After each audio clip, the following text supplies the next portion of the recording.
Okay, so Stefan asked this question. It's a great question.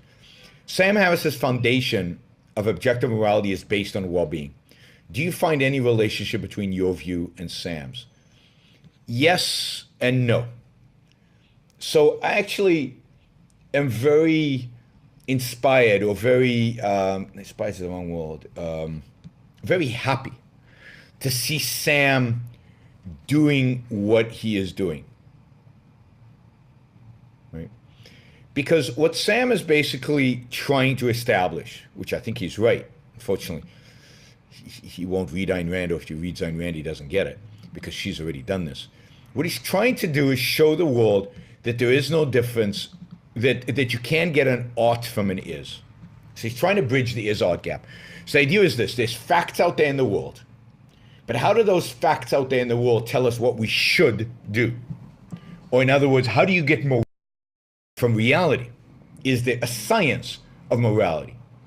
And if there's a science of morality, how do we practice it? What do we look for? What is objective knowledge in morality? What is morality? What's the purpose of morality? So Sam, I mean, I admire this. Sam is one of the few intellectuals in the world, I think. And one of the few thinkers, even certainly in the recent past, who believes that one can generate an ought from an is. And who believes that morality is a science. And he even kind of gets what the science is about, which is well-being. It's whose well-being which he is confused about, and which creates problems for his conclusions, creates problems for his vision of morality.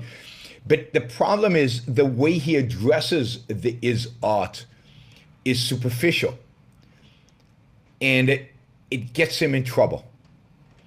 So for Ayn Rand, the is-ought, the way you bridge the is-ought, is you ask yourself, in a sense, what is the purpose of morality? Well, the purpose of morality is to discover the values that one should pursue in life, the values that are crucial.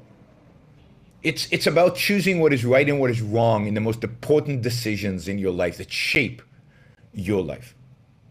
But what are values? What should you pursue, right? What are values? Values are things one acts to gain or keep.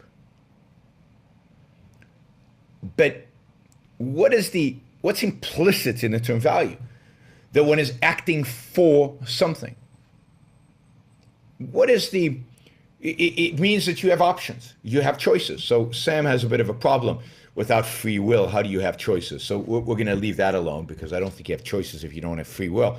But I think Sam is confused about free will. I don't think he actually believes there's no free will. He just doesn't understand what free will is. But so you're confronted with choices. And then the question is, what are those choices? What is the fundamental choice? What is the choice that makes all of the choices possible? And who confronts those choices? And this is really important. And this is, I think, to a large extent, something Sam skips. You confront those choices as an individual. Morality is about you as an individual and how you live. And the fundamental choice you as an individual face is existence or non-existence, life or death. Morality depends on your choice to live. Once you choose to live, then the issue of values becomes relevant. If you choose not to live, then it doesn't matter what you do. You don't want to live. So there's no thing to strive towards. There's no purpose. There's nothing. There's zero. There's blank. Once you choose to live, the question then is, what value should you pursue in order to live? We are not programmed automatically in order to do that. In order to live as a human being. In order to flourish and be happy as an individual human being. Now, Sam mixed about this, right? Because on the one hand, he acknowledges that the purpose of morality is to guide us towards flourishing. But he also doesn't want to give up altruism. So he views flourishing thing in some collectivistic utilitarian perspective. And he views morality not as something you as an individual do, you as an individual choose that helps guide your life as an individual, but it's much more of a society. How should society act? What is moral for society? How do we achieve flourishing for the most people or all people or something like that? And he can't give up on that kind of implicit collectivism, that implicit altruism that he's grown up with, that he's absorbed from Christianity of all places. Him, the big critic of religion, can't give up on religious morality. But that's exactly, he's holding on to that while at the same time talking about flourishing, which is good, but talking about flourishing in the context of human beings as a group rather than human beings as individuals.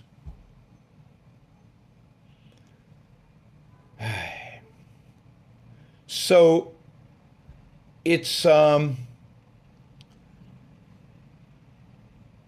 very it's very unfortunate because Sam is super smart, super thoughtful, a real valuer of reason and of science and of truth and of reality. And he's trying to do the right thing. He's trying to bridge from is's to oughts, a bridge that Ayn Rand crossed, solved a problem in philosophy Ayn Rand solved. And he just can't do it. And you have the same problem with him with free will. And he also thinks that too much of what it means to flourish, what it means to be successful, what it means to be happy, I think has to do with chemistry, purely with chemistry, right? And that if you can manipulate the chemistry, that's would be the moral, that's morality.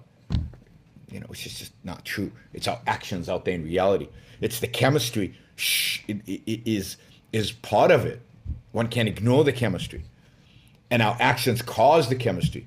But just stimulating the chemistry independent of our actions and our thoughts would not generate the same idea, would not generate the same thing.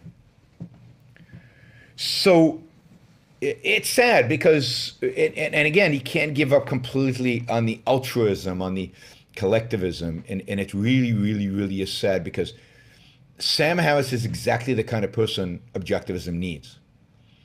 Articulate, somebody who talks in a language that people understand, somebody who has a massive following, a successful writer, a good speaker, calm, reasonable, collect, and yet, you know, ruthless with his enemies, which I think is good. So I admire Sam Harris, and I think if we had Sam Harris on our side, we'd be way ahead of the curve in terms of our success. Unfortunately, we don't, and none of us are as successful as Sam at building an audience. None of us objectivists are successful as Sam building an audience and holding that audience and engaging with that audience, and therefore we're way behind. We're way behind.